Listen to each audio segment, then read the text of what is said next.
Hello kids, welcome to my channel Giggles and Games. இன்னைக்கு நம்ம பார்க்க போற டாபிக் அக்வாட்டிக் அனிமல்ஸ்.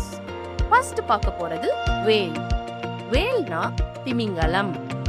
திமிங்கலம் தான் இருக்கிறதுலயே ரொம்ப பெரிய சீ அனிமல். Next shark. ஷார்க்னா சுறா மீன். சுறா மீனுக்கு ரொம்ப கூர்மையான பற்கள் இருக்கு. இது மட்டும் இல்ல, இதுதான் ரொம்ப பவர்ஃபுல்லான சீ அனிமலாம். அடுத்தது ஆக்டோபஸ். ஆக்டோபஸ்க்கு மொத்தம் 8 கைகள் இருக்கு. அதோட உடம்புல எலும்புகளே இல்லையா. அடுத்தது ஃபிஷ். மீனால தண்ணியில மட்டும்தான் உயிர் வாழ முடியும்.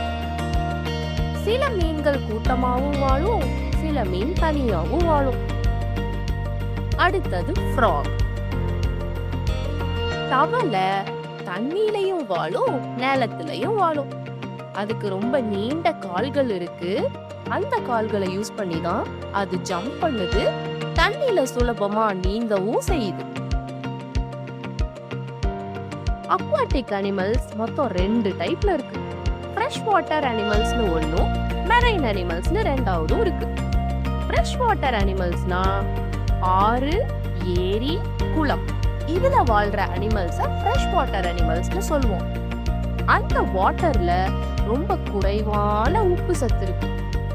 எக்ஸாம்பிளுக்கு சொல்லணும்னா தவளை, வாத்து, நண்டு இதையெல்லாம் எக்ஸாம்பிளுக்கு சொல்லலாம்.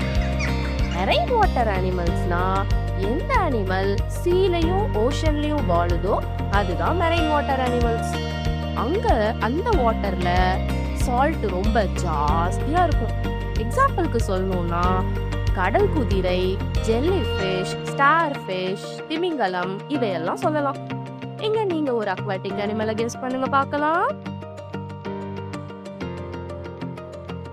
Very good. நான் கெஸ் பண்ண answer sea turtle. Thank you for watching. See you next time.